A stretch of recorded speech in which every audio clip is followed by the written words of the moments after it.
Bismillahirrahmanirrahim. Wassalatu wassalamu ala sayyidina Muhammad. Allahumma 'allimna ma jahilna wa dhakkirna ma nasina wa tammim bil khair.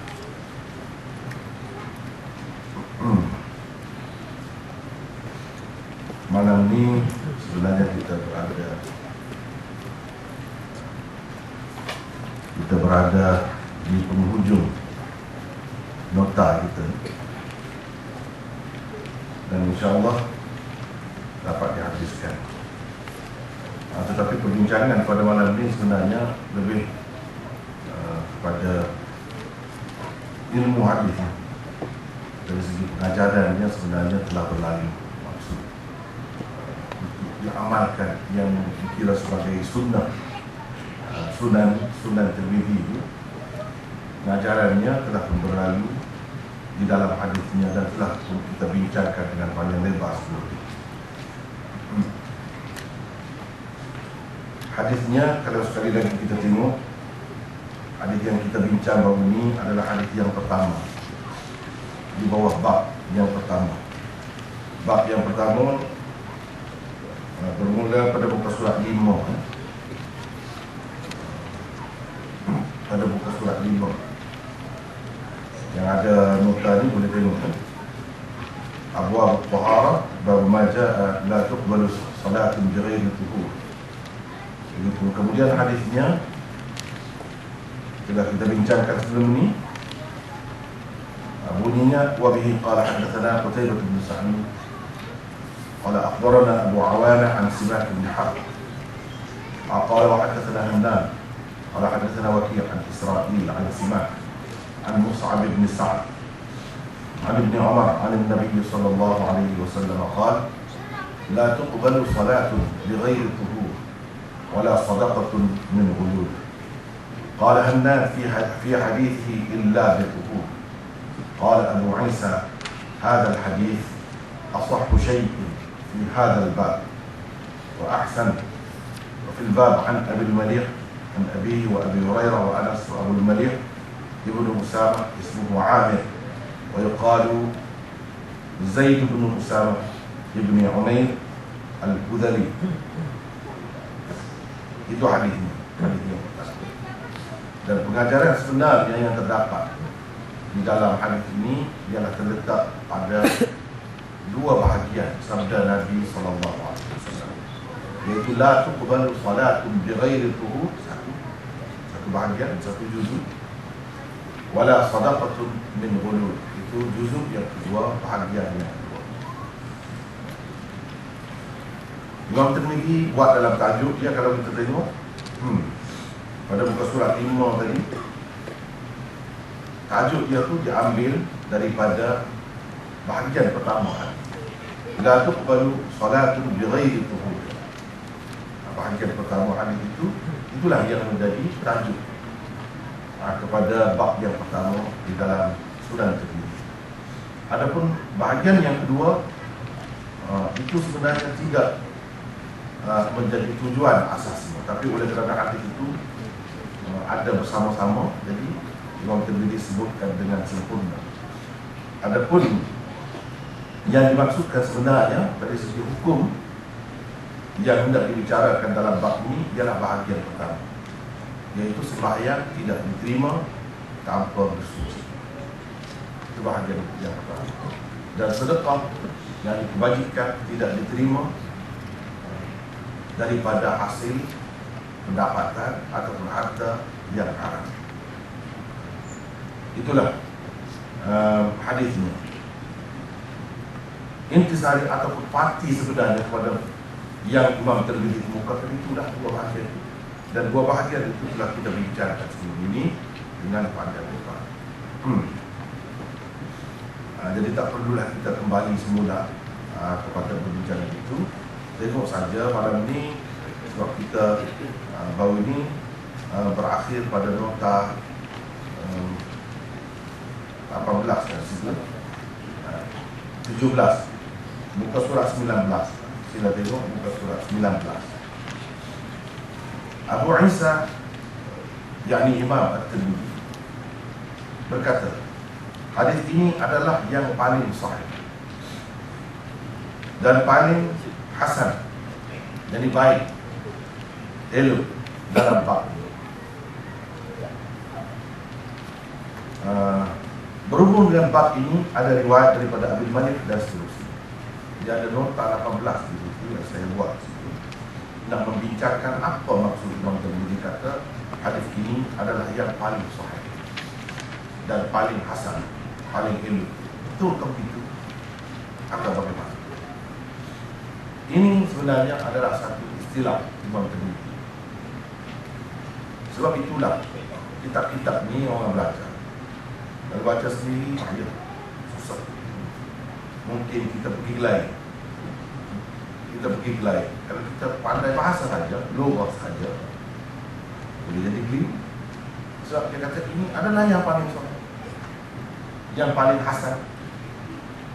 Tinggi sangat kan? Dudukan betul begitu. Dan dia ke maksudnya begitu. Kalau tidak begitu, kenapa dia guna perkataan itu? Melirukan kan? Melirukan. Hadis ini asahhu syai', yang paling sahih, wa ahsan, dan paling elok, paling hasan. Kalau kita pakai istilah hadis itu hasan dalam bab apa ni, sembahyang tidak diterima tanpa bersuci, inilah hadis yang paling sahih. Jadi untuk menghilangkan kekeliruan itu, kita mesti tengok apa ni, nota 18. Walaupun Imam Tirmidzi menyebutkan demikian,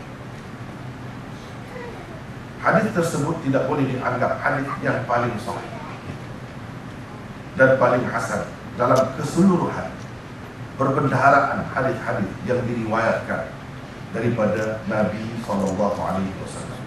Jangan kita anggap begitu. Kadang-kadang orang tak faham, orang tak belajar, kita kata hadis itu tidak sahih. Tidak sahih mana? Kalau sahih itu tidaklah tinggi mana?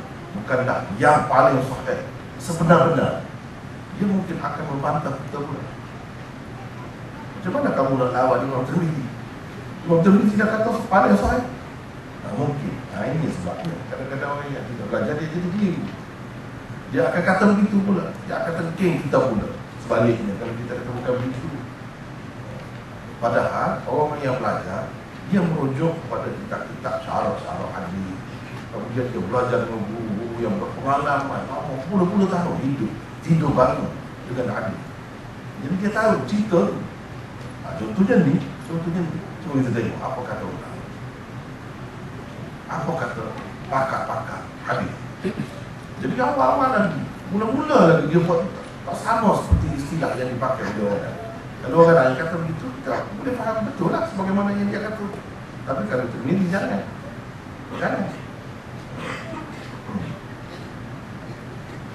Jadi bukan bermakna dalam sebanyak-banyak perbendaharaan hadis yang ada tu, jangan kita anggap ini yang paling. Sebenarnya tidak yang paling. Jadi cuba kita tengok. Kenyataan seperti ini sebenarnya adalah satu istilah khusus Imam Tirmidzi di dalam kitab Jami'. Ini satu istilah dia. Seperti kalau dia kata hasan, jangan kita pakai hasan dia tu seperti hasan orang lain. Hasan kadang-kadang boleh jadi hasan hadis yang dhaif. Dhaif saja, semua dhaif. Tapi banyak salurannya semua dhaif. Hasan bagi dia. Itu hasan mengikut istilah dia. Dia ada istilah sendiri. Mungkin kita kata, kenapa dia pakai istilah sendiri, tak pakai istilah yang apa?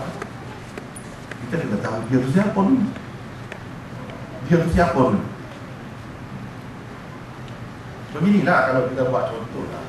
Kalau profesional yang biasa, doktor, banyak peringkat doktor. Buka klinik, ada semua klinik. Doktor boleh katakan ada klinik. Tapi pakar dia dulu, dia membuat satu-satu teori baru. Bukan semua. Dia boleh langgar teorinya sudah ada. Dia boleh batal. Dia kata bahkan itu tak betul. Yang betulnya ni, dia kemukakan bukti. Boleh lah. Tapi buat orang yang macam tu.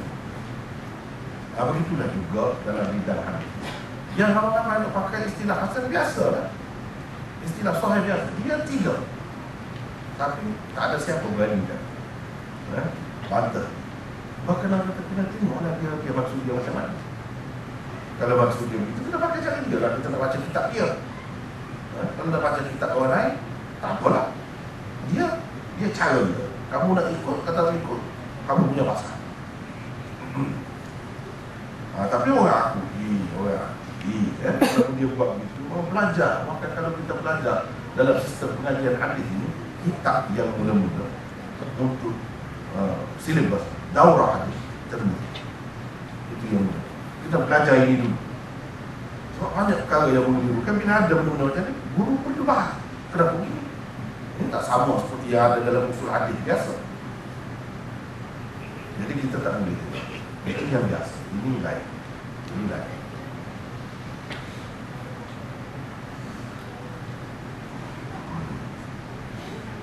Hadis yang dikatakan begitu oleh Tirmizi, ada kemungkinannya memang paling sahih dan paling hasan. Memang paling sahih dan paling hasan. Boleh jadi. Kalau dia kata begitu, sama seperti orang lain. Kalau kata paling sahih, betul, paling sahih. Paling hasan, betul juga, paling hasan.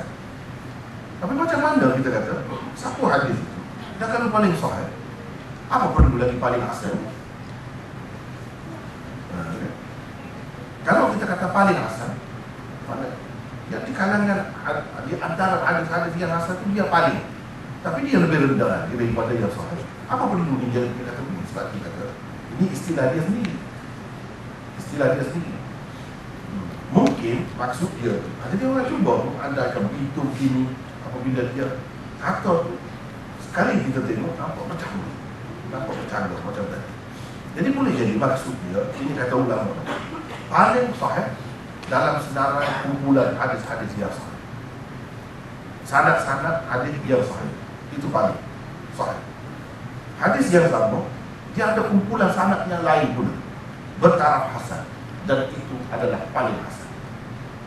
Tengok cara dia tidak sama seperti orang. Itulah yang dikatakan paling hasan. Jadi boleh berkumpul kedua-duanya pada satu tempat, boleh. Jadi diambil kira saluran sanad. Saluran sanad yang sahih banyak. Banyak. Jadi itu yang paling sahih. Satu lagi, hadis yang sama, ada beberapa saluran sanad yang lain. Dalam kumpulan saluran sanad itu yang paling hasan. Gitu. Boleh jadi begitu. Memang sungguh dia kata begitu. Tetapi ada juga kemungkinan dia sebenarnya tidak seperti mana dinyatakan. Ada juga betul. Jangan kita ingat bila dia kata paling macam tadi. Itu ada kemungkinan dan ada tempat-tempatnya seperti mana kita akan belajar nanti, banyaklah kita akan berbuat. Memang itu seperti yang dipakai oleh orang ramai. Tetapi ada kadanya tidak begitu. Di dalam Taqrir At-Tirmidzi oleh Syekhul Hind Maulana Mahmud Al-Hasan ada disebutkan bahawa ada kalanya hadis yang dinilai begitu oleh Tirmidzi tidak sahih pun, bahkan ia dhaif. Jadi maksud sebenarnya Imam Tirmidzi berkata begitu mungkin untuk menyatakan salah satu daripada 3 perkara berikut ini. Itu nampak. Ini Syekhul Hind ini seperti mana yang saya jelaskan dahulu, tapi tidak ada di sini ya. Dia sebelum ini. Tidak, ini ada di sini ya. Dia awal muka surat 1. Betul. Kalau sanad saya, dia ada Syekhul Hind. Pada datuk nenek kita lah, nenek moyang kita juga lah. Cuba tengok di situ muka surat 1 nombor 5. Cuba tengok nombor 5. Dalam silsilah sanad saya sampai kepada Syekhul Hind itu yang kelima. Yang kelima Syekhul Hind Maulana Mahmud Al-Hasan Al-Diawbandi, meninggal dunia tahun sekian.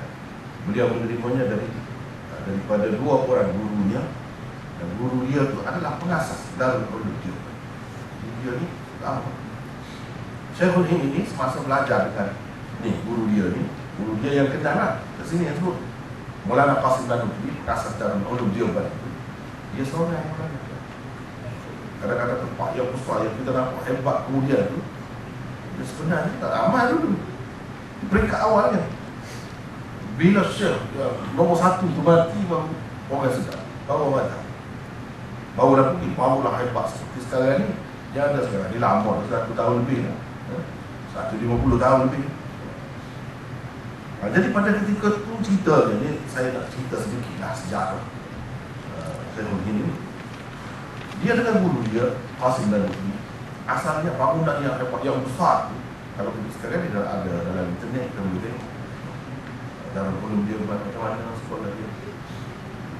Kemudian asalnya dia masjid itu je, masjid mutanam, ada pokok delima asalnya. Guru tu mengajar di bawah pokok tu lah. Anak murid dia yang pertama ini Syekhul Hind, yang kemudiannya terkenal dengan Syekhul Hind, Maha Guru dia seluruh dunia dalam ilmu hadis. Jadi dia belajar dua tu asal.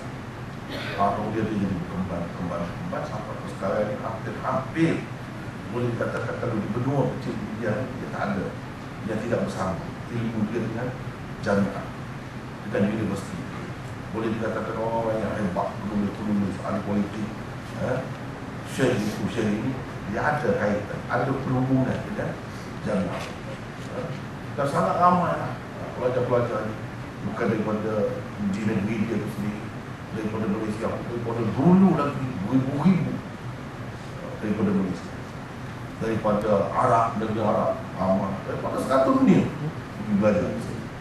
Jadi Syekhul Hind ini guru kepada Maulana Anwar Shah Kashmiri. Anwar Shah Kashmiri yang masyhur tu ada murid dia. Dan kalau kita baca sejarah Indonesia ni, antara tokoh hadis yang mula-mula dikenali sebagai tokoh hadis yang mula-mula sebab dia mengajar syekh-syekh di Malaysia, mufti-mufti di Malaysia ni pun dia mengajar. Dan dia ahli hadis, anak murid Syekhul Hind. Dia dikenali sebagai Tok Khurasan. Tok Khurasan tu anak murid Syekhul Hind.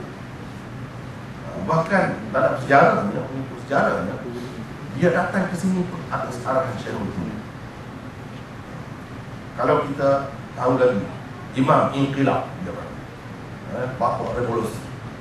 Dia tafsir Quran, bawa teori revolusi Quran.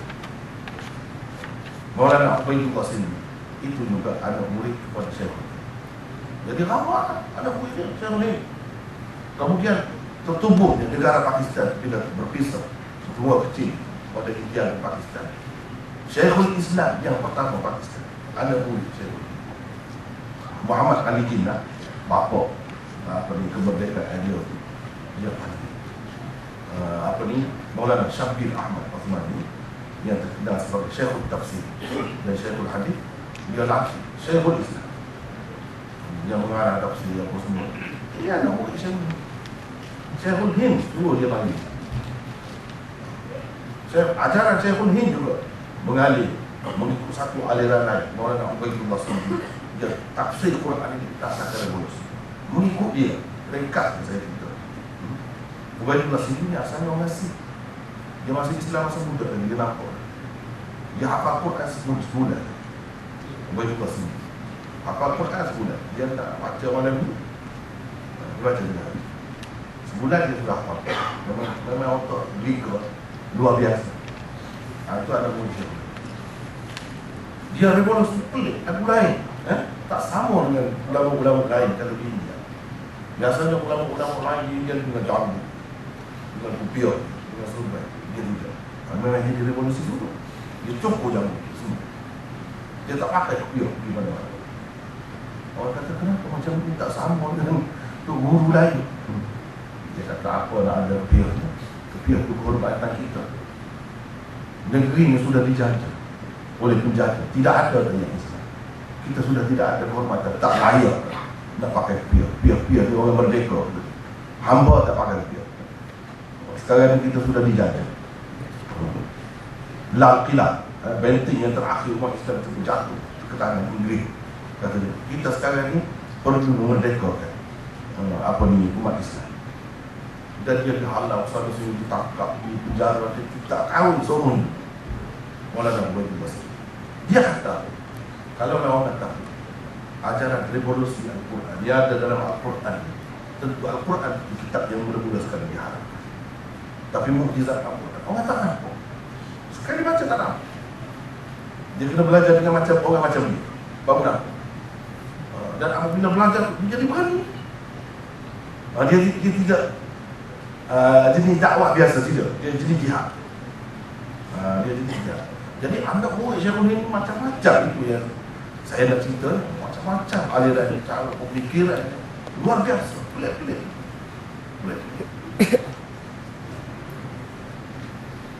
Jadi Syekhul ini dia mengarang kitab pun banyak. Antaranya ialah Syarah Abu Dawud, Adwarul Mahmud Hasan, Adwarul Mahmud, dan lain-lain lagi. Itu sebenarnya berpunca daripada ifadah, syarahan. Kemudian dikumpul jadi itu, kemudian dia dari segi sastra Arab apa semua ni pun tanya itu sebenarnya. Dalam hadis dia ada buat takrir Tirmidzi. Takrir Tirmidzi ini sebenarnya satu istilah dalam pengajian hadis di sana. Apabila seseorang ulama hadis, dia mengajar hadis, adalah yang mencatat. Murid-murid itu ada catat. Dia catat sungguh. Kita ni sila sangat, tapi sebab kita banyak kemudahan lain, kita ada rakaman, keset itu ini kan, kita bergantungnya tu. Wah, dia tidak. Kalau terutamanya kalau dulu kita tulis tu, kita tengok dia tidak rekah pun, dah dia tulis.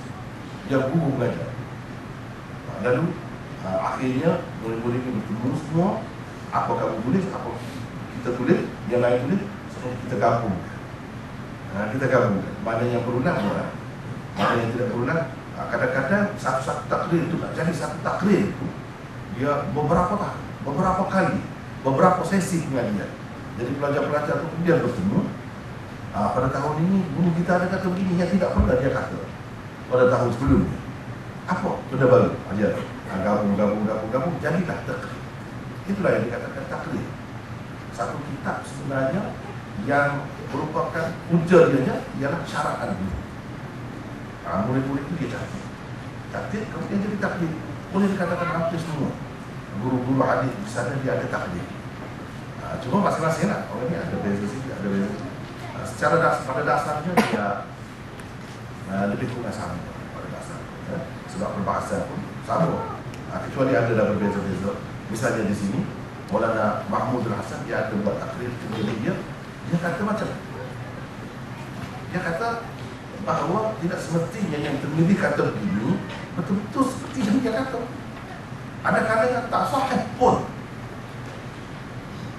Sebagai contoh, nanti kita akan jumpa hadis yang ini. Hadis yang ini. Apa dia hadis Miftahus Salat At-Tuhur, tahrimuha at-takbir wa tahliluha at-taslim. Imam Tirmidzi kata macam ni, betul salah. Penting lah ulama-ulama hadis ini. Sebab apa? Hadis itu tidak sahih. Betul lah. Syekhul ini kata dia betul. Tidak sahih. Paling tinggi pun dia hasan. Macam mana dia kata macam ni? Macam mana dia kata macam ni? Ya sebab itu supaya kita berkekalan sangka baik kita terhadap ulama-ulama, kita kena baca dengan teliti, takrir, syarah, ifadah, macam-macam ada, betul-betul syarahan itu. Guru-guru hadis kita kena tengok apa dia kata. Kalau tidak, macam-macam lah prasangka timbul dalam hati, macam-macam timbul yang bukan-bukan. Sebab kita tak tahu cara. Orang yang berpengalaman juga, yang berpuluh-puluh tahun, saya nak cerita, yalah kita ni baru semua kan, saya sendiri pun baru sebenarnya dalam bidang ni. Orang yang lama 50 tahun, 60 tahun dia belajar. Bayangkan tiap-tiap tahun dia habis Tirmidzi.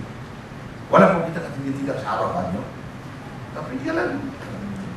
Dan dia tidak saja tu, pengalaman dia memang banyak. Dia pergi mengajar pula puluh-puluh tahun, kita bawa dah kita pakai body. Baca. Baca tu jauh tak? Apa begitu? Tak boleh kerana dia tidak nak syarah balik, dia tak perlu lah kepada doktor-doktor ini. Sebab ada orang ini untuk orang yang sudah pandai sebenarnya. Orang yang sudah pandai. Saya sendiri pun belajar setahun ya sudah. Memang orang lain pun yang hebat. Itu pun dia setahun ya. Sebab dia kira ni orang sudah boleh buat rujukan sendiri. Itu sebenarnya kedudukan, kelayakan. Boleh kalau tidak tak. Yang kita dapat ini, kata satu doktor, bukan ingat semua satu batu tak akan semakin nilai, semakin nilai. Yang tambah tak boleh. Tapi kalau orang yang belajar dalam keadaan dia lengkap persediaannya daripada awal, ilmu alat apa sudah cukup, dia semakin bertambah bila dia baca. Kemudian itu dia kata sekadar belajar tu sekadar nak ambil berkat. Ambil berkat dan jaga tradisi juga dalam menerima hadis, ada sanad, ada guru itu. Mereka pun kata boleh jadi kamu menjaga saya yang akan datang akan lebih kepada saya. Saya hanya salur. Saya hanya salur supaya tidak putus jalinnya perhubungan sampai kepada Rasulullah SAW. Kemudian yang Allah akan bagi itu tak, di mana-mana akan bercampur, akan berkembang, akan membesar pokok itu tak tahu. Dia hanya sampai. Sebab itulah moto Darul Ulum Deoband sesuai dengan penasas dia, namanya Muhammad Qasim. Dia kata apa? Innama ana Qasim ya Abi Adil wallahu yu'ti. Aku hanya pemberi, aku hanya pembahagi. Allah sebenarnya yang itu falsafah dia tu. Dia ada falsafah tu, moto Jamiah. Innama ana Qasim, aku hanya pembahagi, yang memberi sebenarnya Allah.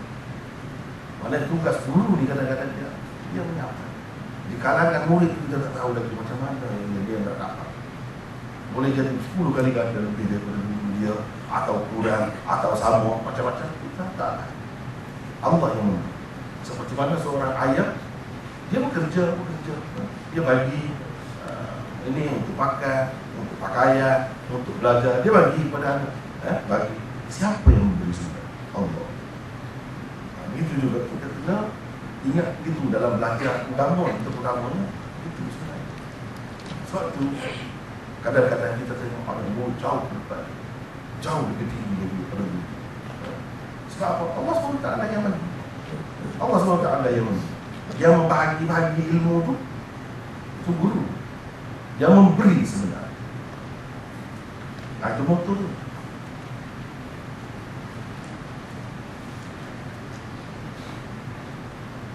Dia kata boleh jadi. Jadi maksud sebenar Imam Tirmidzi berkata begitu. Dia tak ni. Satu lagi saya dah sebut tadi, jadi hadis yang ketiga dalam Tirmidzi itu satu contoh. Memang tidak salah. Sebab dalam sanadnya ada Abdullah bin Muhammad bin Aqil. Abdullah bin Muhammad bin Aqil, dan diambil daripada Muhammad ibn al-Hanafiyah, ada Sayyidina Ali. Kerana dia lah yang jadi masalah kan? Walaupun ada ulama yang mengatakan sahih itu orang-orang yang mutasahih seperti Hakim, dia kata sahih, dia menusakan kata sahih. Tapi kebanyakan ulama kata paling tinggi hasan. Bagaimana Imam Tirmidzi kata macam paling sahih. Jadi kita kena faham. Kalau tidak, jadi satu mulut. Akhirnya tengok di sini. Mungkin untuk menyatakan salah satu daripada 3 perkara berikut ini. Ini kata Syekhul Hind. Satu, memaklumkan bahawa hadis tersebut adalah yang paling tinggi tarafnya di dalam bab berkenaan, selain daripada yang dikemukakan oleh pengarang-pengarang kitab sahih seperti Bukhari dan Muslim misalnya. Jadi yang kata paling sahih ini di kalangan kitab-kitab yang sekarang ini, bukan mengambil kira kitab yang maklum dah lebih tinggi lagi kedudukannya macam Bukhari Muslim, bukan, tak maksudnya. Yang paling sahih maksudnya di kalangan kitab-kitab yang lebih kurang sama, tak termasuk Bukhari dan Muslim. Kenapa kamu gitu? Sebab dalam Bukhari ada Yang itulah yang paling sahih kan? Kan nak kira macam mana dia kata yang ini. Sebab itu kita kena tengok ulama-ulama dia bagi kitab kepada beberapa tabaqah, beberapa kelas. Kelas 1 ada beberapa, kelas 2 ada beberapa, kelas 3 ada beberapa. Jadi yang ini masuk dalam yang mana? Maksudnya yang paling sahih dalam kumpulan kitab-kitab yang sama atau lebih kurang sama taraf dengan. Itu maksudnya. Bukan semua sekali perbedaan hadis. Walaupun yang terdapat di dalam Bukhari dan Muslim tak. Tidak. Dia ada sanad yang lebih tinggi. Jadi maksud Tirmidzi di sini bukan itu. Sebab dia melihat kepada tabaqah kitab-kitab. Tabaqah kitab-kitab. Kalau kita tengok tabaqah macam Tirmidzi apa ni, dia termasuk di dalam kelas 2 atau 3. Kelas 2 atau 3. Mengikut Maulana Anwar Shah Kashmiri, murid kepada Syekhudin, dia kata kalau dalam 6 tu tertibnya, kedudukan Bukhari, Muslim, Nasa'i dia ketiga. Setengah-setengah orang dia letak Tirmidzi, tak, bukan. Nasa'i, lepas tu Abu Dawud, Tirmidzi yang kelima. Kalau nak lihat dari sudut kesahihan itu, bukan dari sudut munafaat ilmu hadisnya, itu banyak lebih daripada yang lain. Itu lebih dari sudut kesahihan hadis.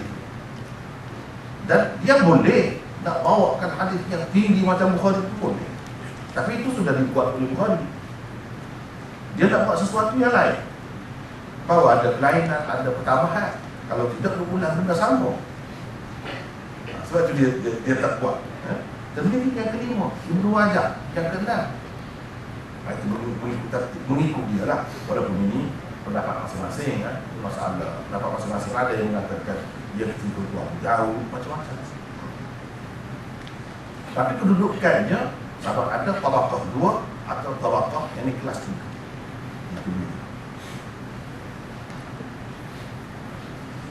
Di sini beliau, di sisi beliau, hadis itu dengan sanad yang dikemukakannya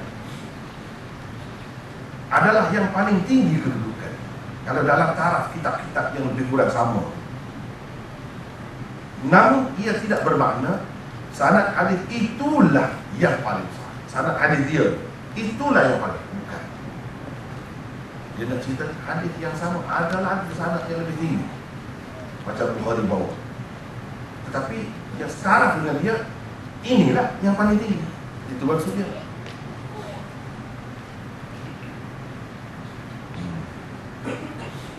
Namun ia tidak bermakna sanad hadis itulah yang paling sahih dan hasan dari keseluruhan hadis-hadis yang ada. Paling sahih di sini hanyalah bermaksud paling sahih di antara kitab-kitab hadis yang lebih kurang sama tarafnya dengan jami'-nya. Baru kita faham. Kita faham itu tabaqah kitab hadis. Kalau tak faham itu susahlah. Susah nak cakap, nak kira. Misalnya kadang-kadang orang dia ambil daripada kitab Kamil Ibnu Ali. Kamil Ibnu Ali misalnya. Ataupun Mu'afat Uqayli. Ataupun dia ambil lagi macam di dalam Nawadirul Usul. Hakim Tirmidzi, Tirmidzi lain dikenali dengan Hakim Tirmidzi. Itu bukan taraf ni, bukan taraf 3 ni, kelas 5 lah tu. Yang banyak ada di dalam kitab itu hadis-hadis yang maudhu'. Bahkan hadis-hadis itu, kitab-kitab itu memang maksud asalnya ialah untuk mengumpulkan hadis-hadis maudhu'. Jadi kita tak boleh buat rujukan untuk buat pegangan kepada orang yang pandai. Ada asas dia boleh baca, dia boleh buat perbandingan sebab dia tahu masalah kelas-kelas kitab itu. Jadi itu satu maksudnya. Yang kedua, paling sahih dan paling hasan dari sudut bahasa saja, bukan istilah. Dia tidak guna istilah di sini. Asahhu syai'in fi hadzal bab wa ahsan, maksudnya asah dari segi bahasa, bukan dari segi istilah. Kita jangan ingat macam Quran, hadis yang asal itu kadang-kadang dia guna bahasa. Kita tak boleh ikatkan apa yang tersebut dalam Quran itu dengan istilah yang dibuat oleh orang tertentu. Siapa dia? Nak ikat Quran itu supaya sesuai dengan istilah dia, tak boleh. Wa salli alaihim inna salataka sakanun lahum. Dalam Quran sebut khudh min amwalihim sadaqatan tutahhiruhum wa tuzakkihim biha wa salli alaihim inna salataka sakanun lahum. Jadi dia suruh ambil zakat daripada orang yang berharta, yang dapat mensucikan harta mereka. Itulah faedahnya zakat. Wa salli alaihim. Jadi apa makna salli alaihim? Kalau kita kata sallallahu alaihi wasallam, makna sembahyang. Salat, as-salatu ala al-janazah misalnya. Sallu alaihi, sembahyang ala jenazah. Jadi apakah di sini makna sembahyang?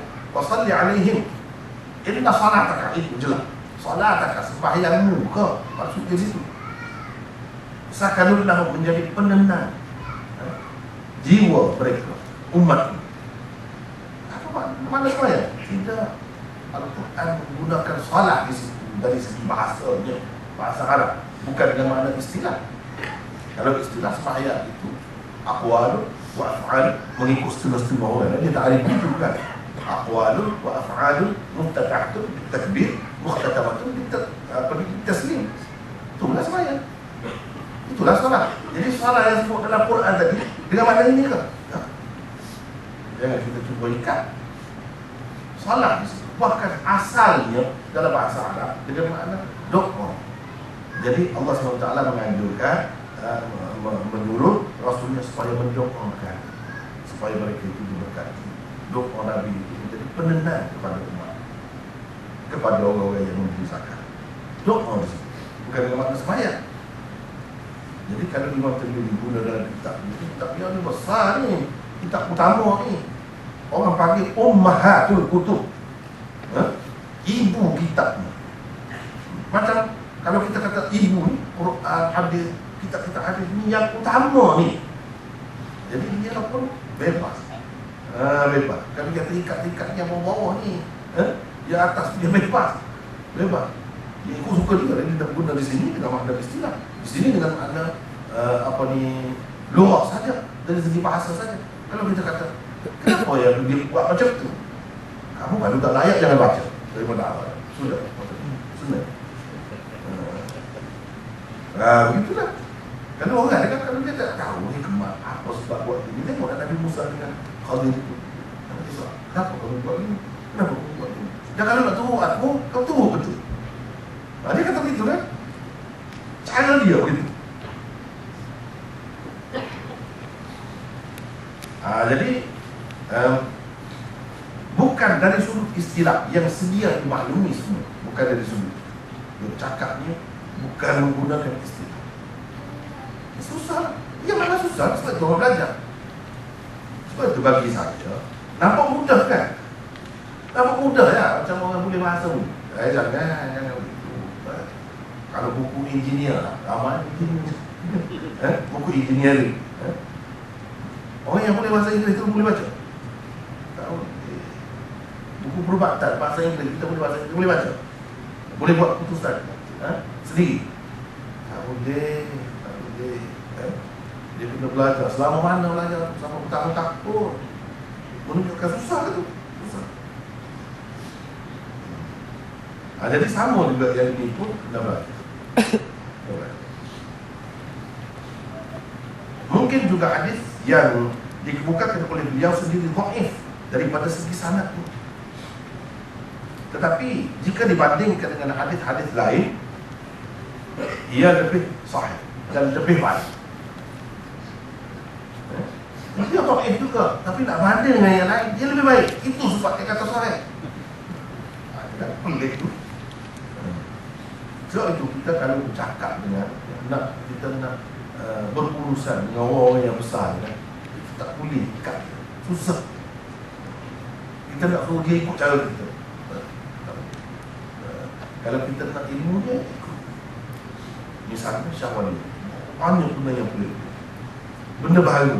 Kalau kita nak kata kenapa kamu tak ikut ni istilah ni peraturan, sudah kita macam tak boleh. Maka dia ada sistem dia sendiri. Dia ada sistem dia sendiri. Itulah. Jadi kalau kita kata misalnya dalam dunia perubatan, ada macam-macam, alopati, homopati, naturopati, macam-macam lagi. Yang ini caranya dia berubah semua juga. Walaupun yang ini kata bukan cara dia macam tu. Yang nak apa, yang nak dia sembuh. Bukan nama dia, cara tu tidak penting. Jadi semua ada cara masing-masing. Bila kita masuk cara dia, ikut cara dia. Dan orang yang buat tu memang hebat. Dia yang membuat dasar. Dan terbukti ikut cara dia boleh sembuh juga. Kadang-kadang lebih cepat lagi, lebih selamat lagi. Bahkan dia mencabar.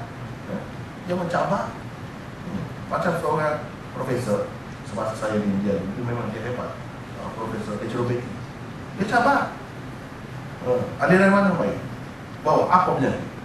Kita orang kata lambat cara kita, baik tengok, bawa kita sakit yang sama, kita berubah. Kamu berubah cara kamu, saya berubah cara saya. Kita tengok. Sebab dia memang pakar. Sampai dia hari dia boleh kata begitu. Jadi nama dia Dr. SJC. Memang hebat. Dalam dunia naturopati orang malu.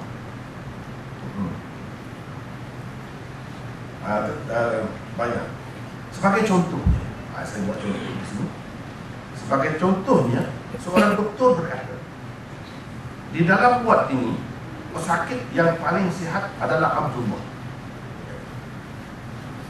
Paling sahih, paling sihat. Itu dari segi bahasa. Orang Arab kata, kaifan sahih. Sahih itu sihat lah maksudnya. Jadi Imam Tirmidzi pakai sahih di sini dengan makna dari segi bahasa, bukan dari segi istilah. Dia kata yang paling sihat ialah adalah Abdullah. Padahal Abdullah juga sakit. Padahal Abdullah juga sakit. Cuma dia lebih sihat dan lebih baik jika dibandingkan dengan sakit-sakit lain yang ada dalam buat berkenaan. Yang lain semua balik. Telah tak boleh nak balik. Dia boleh duduk juga. Tapi dia masih sakit lagi. Kalau dia tidak sakit, duduk buat apa sih? Kenapa doktor tak keluarkan dia? Dia tak sihat lagi. Tapi dia adalah paling sihat. Dinisbahkan kepada yang ada di sekeliling. Itu. Sihat dulu? Tidak. Dibandingkan, dinisbahkan dengan yang ada di sekelilingnya. Ini orang panggil dari sudut bahasa. Kadang-kadang Imam Tirmidzi dia cakap macam tu. Jadi dalam 3 ni dia pakai yang mana satu? Di sini dia pakai yang ini, di sini dia pakai yang ini, di sini dia pakai yang ini. Peninglah kita kalau kita belajar cara. Kita kata kenapa tak tetap? Dia memang macam tu. Seperti kalau seorang ulama alim kita tengok kadang-kadang Allah. Pusat. Pusat. Kadang-kadang tak pusat. Kadang-kadang tak ada. Kadang-kadang terus gitu. Kenapa? Ikut dia lah, dia nampak dia ada dalih dia. Macam itulah cara. Semuanya boleh dipilih oleh imam Ustaz. Ada yang pilih, ada yang pilih. Tapi semua kata kalau buat macam mana, tidak sampai batas semuanya, sampai batas saya, tak sampai situ. Cuma yang lebih baik bagi dia. Ada orang yang kata semua boleh. Kadang-kadang kita nak buat macam ni, kadang-kadang kita nak buat begini boleh. Jadi Imam Tirmidzi macam tu. Dia pakai semua. Kita lah yang susahnya nak ikut dia dalam keadaan ni. Sebab sekarang kita nak tentukan mana satu daripada 3 ni dia pakai di sini. Sekurang-kurangnya bila kita tahu dulu ini kaedah dia, kita tahu.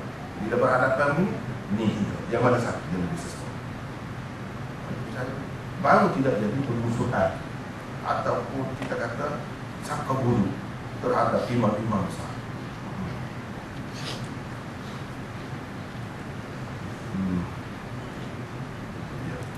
Yang ketiga, bahawa hadis yang dikemukakannya itulah yang paling sahih dan paling hasan. Dan memang begitu pun sebenarnya. Memang begitu pun sebenarnya. Ini tiga dia mana satu? Itulah susah.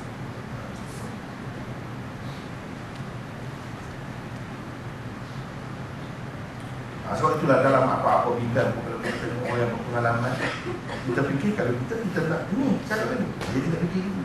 Dan ni cara lain daripada yang lain. Itu pengalaman.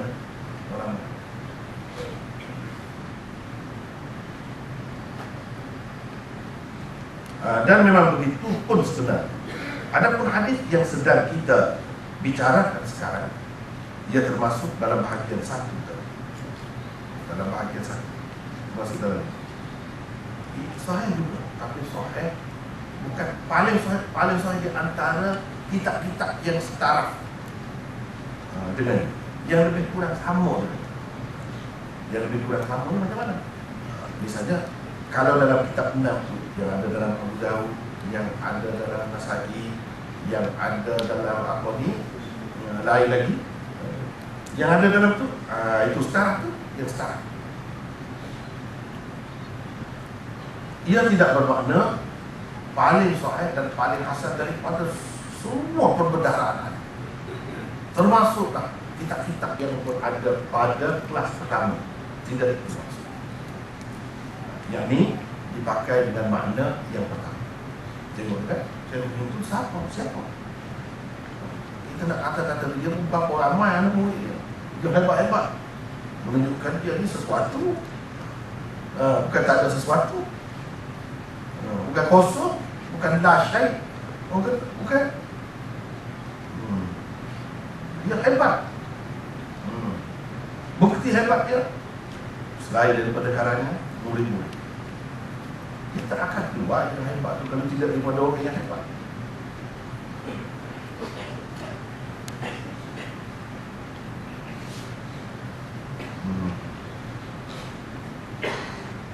Kerana yang paling sahih dalam bab ini sebenarnya, yang paling sahih kalau mengambil kita semua sekali, saluran sanad ada semua sekali. Jangan kira yang setara dengan dia saja. Kalau nak kira semua sekali, adalah hadis Abu Hurairah. Ini hadis Ibnu Umar. Ini kan hadis ini yang kita baca ini, la tuqbalu salatu bi ghairi wudu. Ini hadis Ibnu Umar. Tengok persuatnya hadis Ibnu Umar.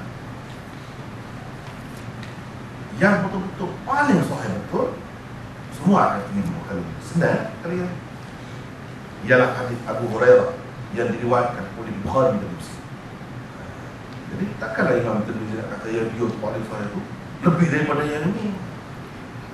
Itu tu guru dia tu Imam Bukhari, dia tahu kan. Dia nak buat benda lain, cerita lain pula. Di dalam kitab sahih masing-masing, lafaznya begini. Lafaznya begini. Wa bihi qala hadatsani Ishaq bin Nasr qala hadatsana Abdul Razzaq an Ma'mar an Hammam an Abi Hurairah an Nabi sallallahu alaihi wasallam qala la yaqbalu Allah salata ahadikum idza ahdatha hatta yatawadda. Itu maksud dalam bab ini itu tidak semestinya lafaznya 100% sama. Tak mesti begitu kan? Kalau kita tengok kan, kita perhatikan muka surat 6 dalam teks asal itu baris yang kedua. Wa fil bab Imam Tirmizi. Wa fil bab an Abi Malik an Abi wa Abi Hurairah wa Anas. Bila dia sebut fil bab dalam terjemah itu saya sudah tekankan apa maksud fil bab. Besar maknanya. Apa maksud fil bab? Ini berhubung dengan perkara ini, berhubung dengan masalah yang sama ini. Ada juga riwayat daripada Abi Malik, ada juga riwayat daripada Abi Hurairah. Yang Abi Hurairah tu dia tak faham lagi. Dia tahu kitab guru dia ada. Itu dalam Bukhari lah. Itu maksud fil bab. Kalau kita baca hadisnya nak cari betul-betul sama macam ni, tak jumpa, tak ada. Yang lafaz dia macam ni, tapi maksudnya sama. Itulah maksud fil bab. Termasuk dalam bab benda yang sama juga, cerita yang sama juga, perkara yang sama juga, walaupun lafaznya berbeza. Itu maksud fil bab. Maksudnya Allah tidak menerima sembahyang seseorang daripada kamu apabila ia berhadaf sebelum ia berwudu. Dia kan sama dengan mafhum dia tu sama. Walaupun lafaz tak sama dengan hadis yang dikemukakan oleh Tirmizi ini tak sama. Tapi maksudnya sama. Yang dikatakan la tuqbalu salat bi ghairi wudu. Ya sama. Tidak diterima sembahyang tanpa bersuci. Tak bersuci itu kalau dia berhadas tu sama. Kalau tidak berhadas sudah ada kita kata air sembahyang. Tak perlu dah berwudu. Tak perlu. Yang perlu ni kalau dia sudah berada. Jadi hadis ini menjelaskan satu sama lain. Menjelaskan satu sama lain. Kalau bunga jelas tengok ini, dia akan jelas.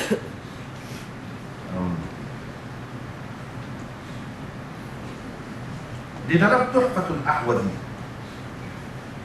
disebutkan hadis ini dikemukakan oleh Al-Jamaah.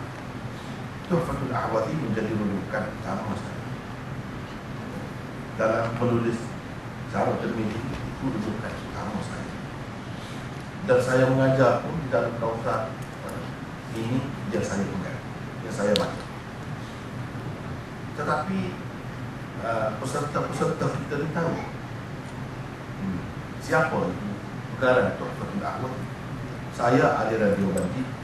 Aliran Deobandi ini pada dasarnya mereka itu bermazhab. Walaupun saya tidak setuju dengan cara itu cerita lain, cerita lain. Dasar, pada dasar dia Hanafi, tapi dia terbuka. Mazhab lain pun betul juga, boleh juga. Tapi yang dia tekankan daripada bawah lagi belajar itu, puak-puak dia Hanafi. Sebab itu saya pun belajar kau Hanafi, belajar hidayah apa semua tu, belajar. Maulana Mubarak Furi, Abdul Rahman Mubarak Furi, dia aliran ahli hadis. Aliran ahli hadis ini ialah satu aliran yang tidak ada mazhab, dia tidak terikat dengan mazhab. Kadang-kadang saya pun nak tergelak juga bila tengok orang kita, dia marah orang pakai hadis tak terikat dengan mazhab. Dia kata ini rosak. Kemudian yang dia rujukkan tu Tuhfatul Ahwazi itu, dia tahu ke siapa pengarang dia. Bukan dia memang kalau kata ahli hadis di India dan Pakistan, maka tak ada mazhab. Tak ada mazhab itu, ulama istirah juga. Berapa ramai dalam sanad-sanad kalau diteliti sejarah masing-masing. Ramai yang macam tu. Ramai yang macam tu. Jadi ini dia memang hebat. Syarah Tirmizi ini dia buat sampai habis. Jadi orang cepat kenal sebab dia tulis dalam bahasa Arab. Cepat dah sikit. Orang-orang yang belajar Islam ni dia tahu bahasa Arab. Mana-mana jadi rujukan. Jadi rujukan utama dalam Tirmizi dikatakan semua orang angkat tangan. Bagus. Dan dia tidak memihak kepada mana-mana mazhab. Dia tengok mana yang lebih kuat. Bagi dia akan sokong yang itu. Dia akan kembangkan yang itu. Dia akan kata, pakailah yang ini. Tak kira lah kamu bermazhab apa pun. Itu cara Maulana Mubarak. Dan hidup dia ni tak tahu sama mati juga. Tergelar dalam ilmu. Ini orang yang tergelar dalam ilmu. Dia 11 jilid. Tuhfatul Ahwazi itu 11 jilid. 10 jilid syarat. 1 jilid Muqaddimah. Muqaddimah tu. Ada nak faham Tirmizi kita baca itu. Kita baca itu. Memang pakar betul lah. Tetapi kita kena ingat, pakar macam mana pun bukan makna kita buat rujukan utama. Bukan makna saya sendiri saya buat setuju juga. Tidak. Tak kisah itu. Dalam dunia ilmu biasa. Biasa. Berapa banyak yang Maulana Baduri, pengasas Jamiatul Ulum Islam yang tempatnya saya belajar di Karachi dahulu. Itulah pengasasnya. Dia pun buat syarah Tirmizi juga. Dia buat tu kerana Tuhfatul Ahwazi ni lah. Pasal pengarang Tuhfatul Ahwazi ni banyak sangat kritik. Guru dia Anwar Shah Kashmiri. Jadi dia kata sebenarnya itu kamu tak faham. Jadi dia jawab dalam Ma'arifus Sunnah. Tapi kita itu tak sempat disudahkan. Dan ini Banyak kalau kita baca dalam buku, kita banding pula. Dia kritik malas. Dia sebut di mana kesilapan dia. Main kitab tu kalau siap 20 jilid lebih. Ma'arif Sunan. Dia memang seorang alim besar di Pakistan.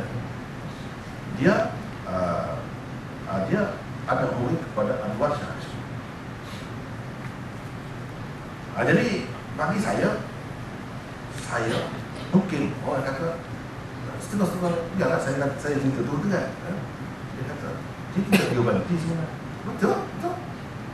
Anda tidak terikat dengan cara Deobandi. Betul. Saya lebih suka cara ayat. Walaupun dari sisi pengajian asalnya latar belakang saya daripada aliran Deobandi. Ini sikap terbuka, tak ada masalah. Kita boleh terima dia. Saya kadang-kadang tengok sedih umat Islam. Sebab itu saya tidak patut gitu. Kalau dia belajar aliran itu, dia taksub. Saya cukup tak suka, taksub. Kalau dia ikut aliran Deobandi, kenyataan semua tak betul. Dia kira calon dia yang paling baik. Kadang-kadang kita tengok pendapat dia merugikan. Dia ketinggalan sebenarnya dalam bab. Tapi dia bela. Bukan saya benci ni, kita tak cerita benci, tapi sebenarnya tak ada untuk kalau ikut cara betul. Kalau ada hadis pula, dia pakai ada hadis ni yang lain tak betul. Begitulah saya tengok dunia Islam mana-mana ini taksub. Kalau macam di bumi semua lah, ini semua Islam, semua orang-orang alim.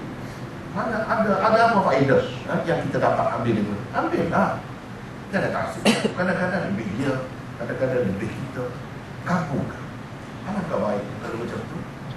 Tak payah taksub.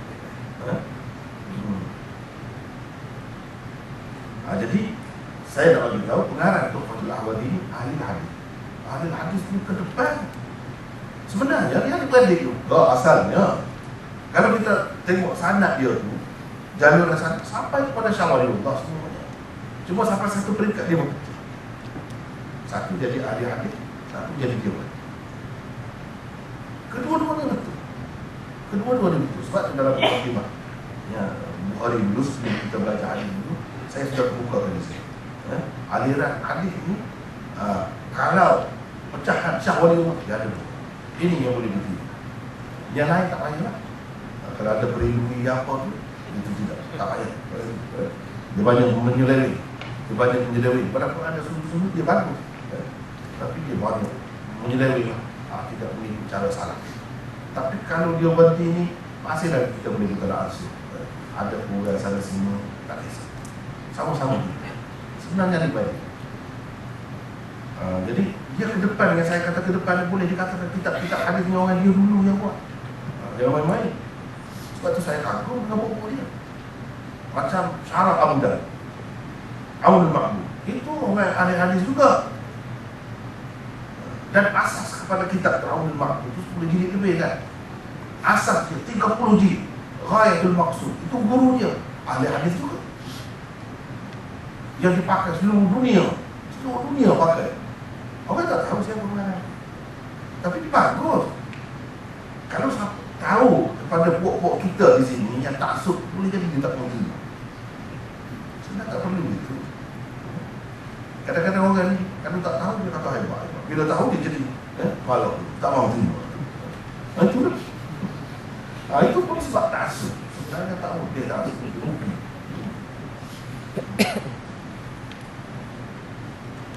Di dalam Tuhfatul Ahwazi disebutkan hadis ini dikemukakan oleh Al-Jamaah, pengarang kitab Sunan Sittah, kecuali Imam Bukhari sahaja. Imam At-Tabarani mengemukakannya di dalam Al-Mu'jam Al-Awsat yang dengan lafaz la salata liman la tuhura lahu. Gitu.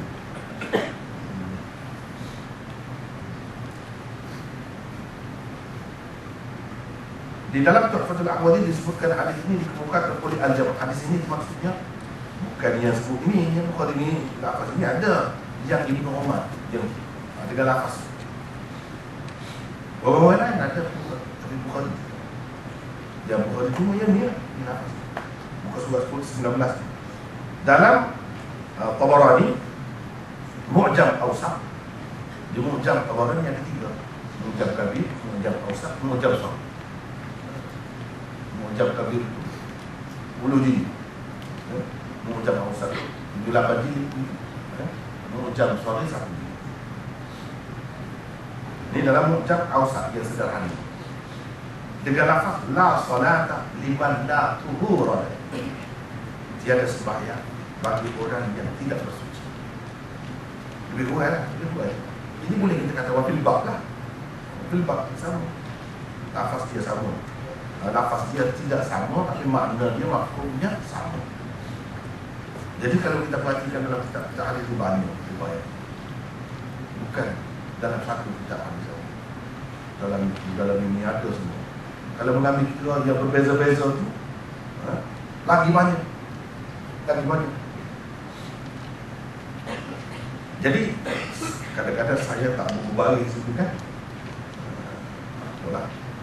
Kadang-kadang ada balik sebab saya ambil daripada kitab yang sudah ada dia senang. Jadi kita jaga balik itu. Jangan main-main. La salata liman la tuhura.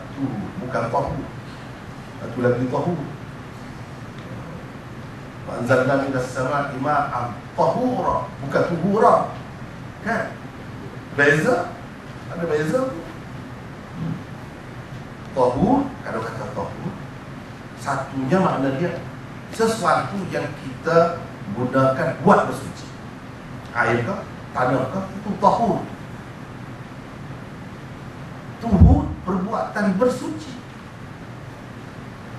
Satu lagi tahur, beberapa kali boleh menyucikan. Yang ini sirah. Apa dengan kata? Sirah mubalaghah. Tahur. Sebab itu Imam Malik kata air musta'mal boleh digunakan pula. Sebab tahur maknanya sebagai sirah mubalaghah. Bukan makna air yang kita nak guna buat ambil air sembahyang itu, bukan. Tahur dengan makna yang dapat mensucikan beberapa kali. Itu makna sirah mubalaghah. Mana katakanlah kita ambil air sembahyang, kita tak ada dalam bekas. Air itu kita sendiri nak buat ambil air sembahyang pula boleh. Orang lain nak ambil air sembahyang pun boleh. Beberapa kali dia guna, dia tak ada pula. Orang lain ambil pula. Kita kata jadi kotor. Itu pendapat, banyak pendapat kan bagi mereka tidak kotor. Macam mana dia nak kotor? Kalau dia boleh menyucikan, yang kotor tidak boleh menyucikan. Dia Allah SWT sendiri kata tahura. Tahur itu bukan sekali, beberapa kali. Kalau sekali mutahhir, dia tak kata ma'an mutahhira, dia kata ma'an tahura. Jadi banyak benda ni kan. Di sini kita baca tuhur, bukan tahur. Jadi jagalah. Nanti kalau kita nak mengajar nak apa, benda-benda macam tu perlu dijaga. La salata liman la tuhura, bukan liman la tahura lagi. Tidak ada sembahyang bagi orang yang tidak ada air untuk digunanya buat ambil air sembahyang. Tak ada kena-kena. Kalau dia sudah ada air sembahyang, nak buat apanya? Dia boleh sembahyang dia sah. Walaupun tak ada air yang boleh kita buat ambil air sembahyang. Dah, kita sudah ada air sembahyang. Kenapa tak jadi sembahyangnya? Dia jadi begitu. Ini liman la tuhura, kepada orang yang tidak bersuci. Kalau dia tu berada.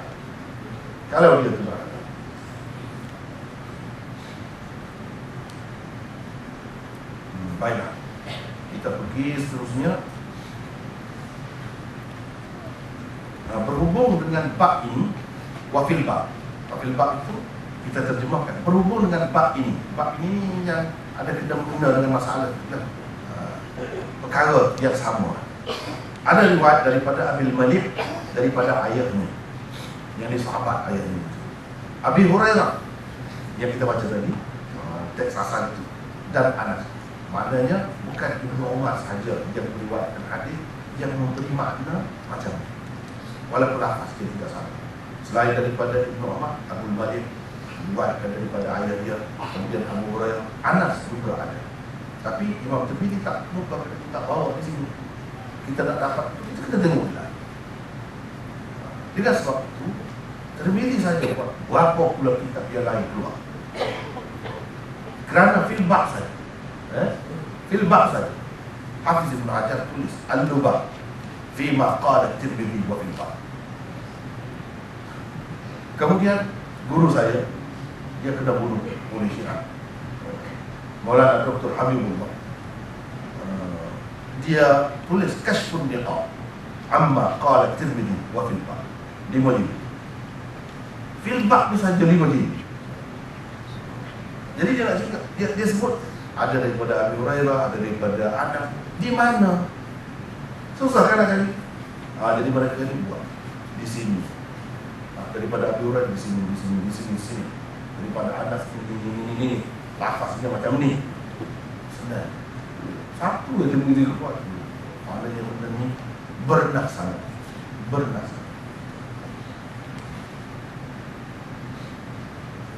Sebab itu cuba kita tengok di sini. Berhubung dengan masalah ini juga ada riwayat daripada Abil Malik, daripada ayahnya. Juga terdapat hadis daripada Abu Hurairah dan Anas. Hadis daripada Abu Malik dikemukakan oleh Abu Dawud. Ni benda-benda ni kadang-kadang ada di dalam Tuhfatul Ahwazi saja, tak payah tunggu jauh. Kadang-kadang pengarang Tuhfatul Ahwazi pada masa itu dia tak ada penggunaan. Susah pengarang. Mengarang kalau tak ada alat. Seperti kita nak buat rumah lah. Tak ada ketat, tak ada pahat, tak ada apa, susah. Bukan boleh buat dengan tangan. Jadi dia kadang-kadang kita ada. Dia kata, ini tengoklah, cari tak di mana. Ini saya tak pasti di mana. Yang ini saya tak pasti di mana. Duduk di mana. Cari tak. Jadi ulama-ulama buat kitab berasal untuk bincang filbab sahaja. Nasa'i dan Ibnu Majah, lafaznya sedikit berbeza daripada hadis Ibnu Umar di atas. Beginilah, la yaqbalu Allahu azza wa jalla sadaqatan min ghulul wala salatan bighairi tuhur. Jadi terbalik. Terbalik. Yang dikatakan terbalik itu terbalik. Dia duduk kemudian jadi juzuk yang kedua hadis yang kita pelajari sekarang ni dari juzuk yang pertama. Juzuk yang pertama itu bahagian yang pertama jadi yang kedua. Kemudian ada perbezaan sedikit lafaz. Kalau yang ini la tuqbalu salatun bighairi tuhurin, menggunakan mudhari' majhul. La yaqbalu Allah, tidak diterima. Siapa tidak diterima? Hadis ini menjelaskan Allah tidak terima. Bina ma'ruf, mudhari' ma'ruf, diguna itu beza. Tapi bila kita tengok semua, dia semakin jelas, semakin terang. Bermaksud Allah tidak menerima sedekah daripada harta atau pendapatan yang haram, dan tidak menerima juga sembahyang tanpa bersuci. Ini adalah lafaz hadis Abu Dawud. Boleh jadi kalau kita tengok lafaz lain macam lain pula, berbeza sedikit sebanyak. Misalnya di sini ada Azza wa Jalla, di sana tak ada sebutkan. Padahal benda itu tidak jadi kudan. Dengan sebab tak sebut itu tidak jadi rosak ataupun berubah maknanya. Tidak. Namun hadis dengan sanad yang paling sahih di antara hadis-hadis dalam bab ini adalah hadis Abu Hurairah. Itu yang paling sahih. Itu. Kalau Imam Tirmidzi kata paling sahih di sini, kita ingat 3 tadi. 3 maksudnya. Kalau tak ingat itu sudah.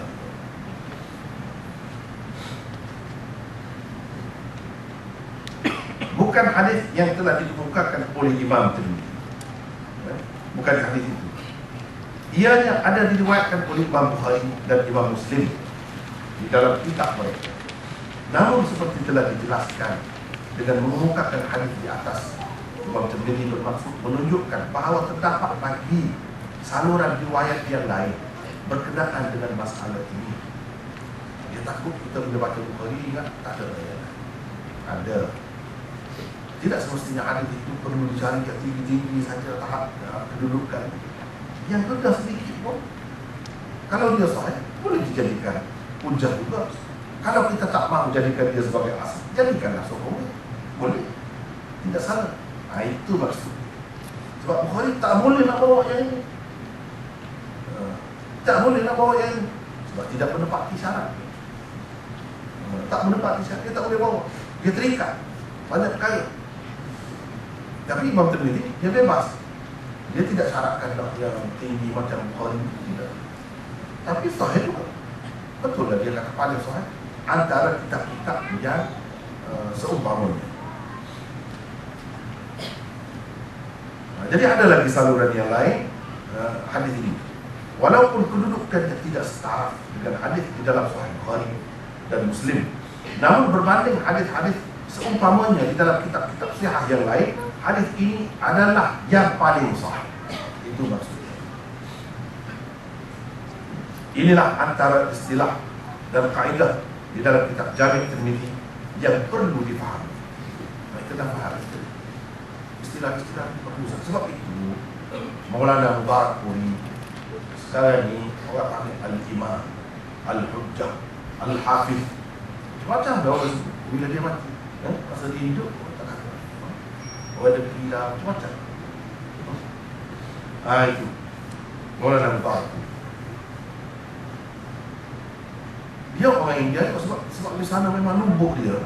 Kalau ilmu hadis ni yang saya dapati dua. Kalau nubuh, kalau di sana satu hadis, satu lagi falsafah. Memang nubuh. Kalau tak mendalami falsafah, pergi sana. Kita akan jumpa. Ya, boleh.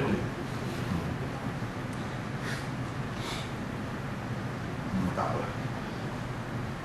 Nanti akan ditemui lagi keadaan yang serupa dalam perbincangan hadis-hadis terus. Bahkan akan ditemui nanti keadaan di mana Imam Tirmidzi memberikan komen terhadap hadis yang dikemukakannya dengan berkata, hadis ini adalah yang paling sahih. Walhal sebenarnya hadis berkenaan adalah wahyu. Setengah-setengah orang kata, Imam Tirmidzi kata sahih, awak kata dhaif pula. Kalau tidak belajar memang itu dari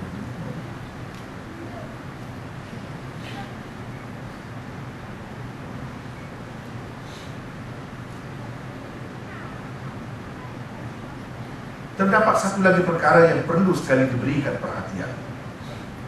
Apabila Imam Tirmidzi mengisyaratkan dengan katanya filbah, tadi kan ada filbah, ia bukan bermaksud hadis-hadis yang diisyaratkannya itu betul-betul serupa lafaznya dengan hadis yang dikemukakan oleh beliau di bawah sesuatu tajuk Pak. Macam tadi, yang lain, ya, Tabarani, lain lafaznya. Tapi itu filbah. Yang dalam Abu Dawud, lain segi. Tapi dia termasuk dalam filbah. Jadi kita faham bila dia kata filbah, tidak semestinya yang lain-lain itu selain daripada yang disebutnya betul-betul 100% serupa lafaznya dengan yang dikemukakan. Jangan fikir.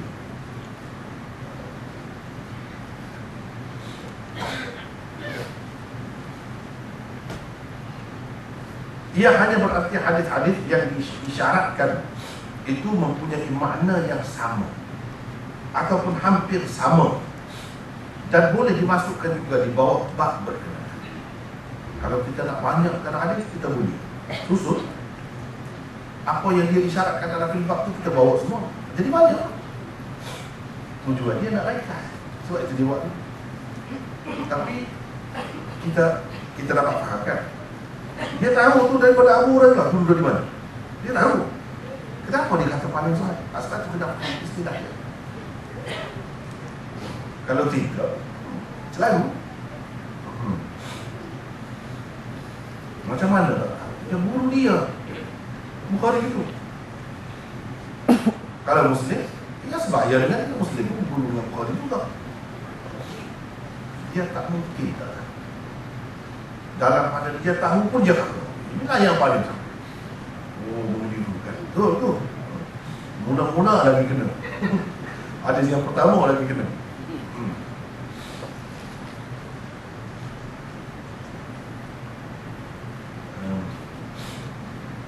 Walaupun lafaznya mungkin berbeza. Hadis-hadis yang diisyaratkan di dalam fil bab juga hanya ada kaitan dengan apa yang tersebut di dalam tajuk bab sahaja. Ia tidak melibatkan hadis yang dijadikan sebagai tajuk bab sepenuhnya. Tajuk bab di atas misalnya berbunyi, kalau kita baca tajuk bab ma jaa la tuqbalu salatun bi ghairi tuhur. Itu tajuk. Bahagian yang kedua tak ada kan dalam tajuk. Bahagian pertama saja ada. Ia berpunca daripada hadis yang dikemukakan oleh Tirmidzi sendiri di bawahnya, iaitu la tuqbalu salatun bi ghairi tuhurin wala sadaqatun min ghulul. Jadi isyarat Tirmidzi dengan katanya fil bab itu tidak melibatkan bahagian kedua hadis. Jangan kita cari, ini tak ada bahagian yang kedua. Bukan begitu maksudnya fil bab itu. Maksud fil bab itu sekadar yang disebut dalam tajuknya. Kalau hadis yang dikemukakannya bahagian mana? Bahagian yang pertama. Itu yang ada kena-mengena dengan fil bab. Dia tidak perlu buat hadis supaya sesuai dengan bahagian kedua hadis. Tidak perlu. Ini kita susah buka macam kitab ni sebenarnya. Susah kalau ada kitab. Kalau kita baca kitab falsafah Ibn Bazin, pening. Kalau orang tak biasa, pening. Tak tahu apa. Sia-sia. Tapi kalau orang yang ahli dia hurai, baru kita nak. Begitulah kitab-kitab lain. Orang yang dulu buat kitab ni, dia kumpul ke semua ilmu dia, turun ke sini. Sebab itu kita tengok sikit tapi syarah dia bukan satu, banyak. Orang ni buat, orang ni tengok macam ni dia nak buat, orang ni tengok dia nak tambah di sini. Itu sebab hebat. Dia tidak seperti sekarang. Dia kitab ni macam-macam. Buku ni ada untuk menyenangkan orang. Pada sekarang ni yang senang, dia tak ada keliru, tak perlu banyak ilmu, baca faham. Tapi kalau kita dulu jangan. Kita dulu dia kira kitab itu untuk jadikan teks, untuk belajar dengan dipandu oleh guru. Kalau kita baca sendiri itu bukan dalam bidang hadis sajalah sebenarnya, dalam bidang-bidang lain pun begitu. Kalau kitab dulu untuk menyenangkan, kita gabungkan yang lama baca dulu, yang baru baca tengok. Itu dia boleh membantu, banyak membantu.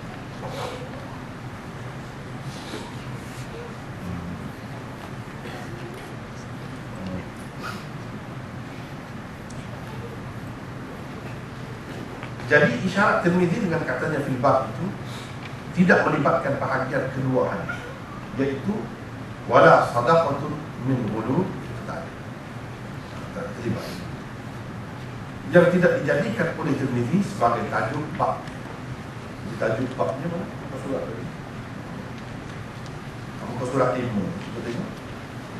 Bab ma jaa la tuqbalu salatun bi ghairi tuhur.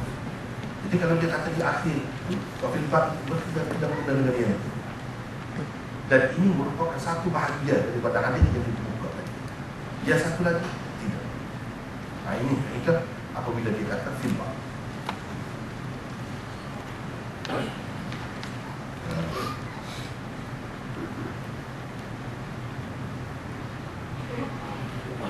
Kemudian yang terakhirnya ada nota itu.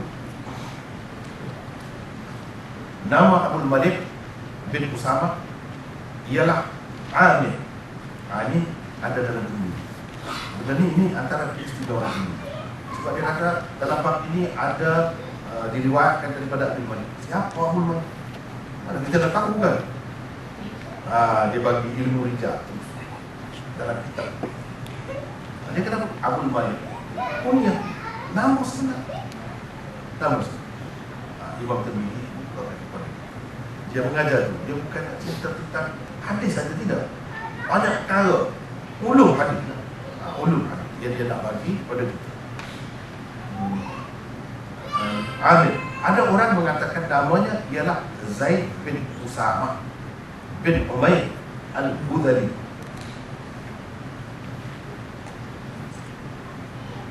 Di dalam setengah-setengah kitab dia sebut Az-Zuhli terbalik. Ini lebih tepat. Al-Hudzail. Jadi daripada Bani Hudzail. Di sini Imam Tirmidzi, nota yang terakhir itu, Imam Tirmidzi memperkenalkan Abul Malik dengan lebih terperinci. Beliau dikenali dengan Abul Malik bin Usama. Nama sebenarnya ialah Amir.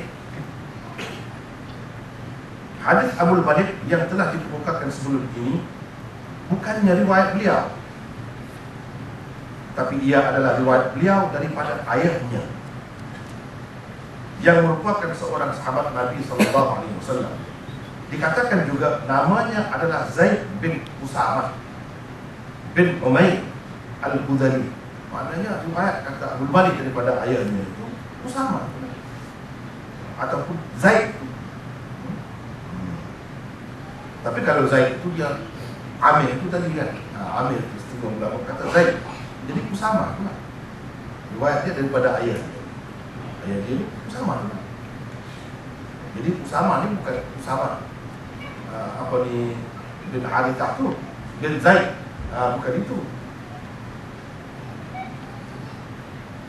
Perincian tentang Abul Malik yang diberikan oleh Tirmidzi ini dapat anda temui di dalam riwayat Ibnu Majah. Yang Imam Tirmidzi kata ni dia syarat. Tengok tidak? Ada. Ini dia. Haddatsana Muhammad bin Bashar, qala haddatsana Yahya bin Sa'id wa Muhammad bin Ja'far qala wa haddatsana Bakr bin Khalaf Abu Bishr Khatanul Muqri قال حدثنا يزيد بن زريع قال حدثنا شعبة عن قتادة عن أبي المليح ابن أسامة عن أبيه أسامة بن أمية.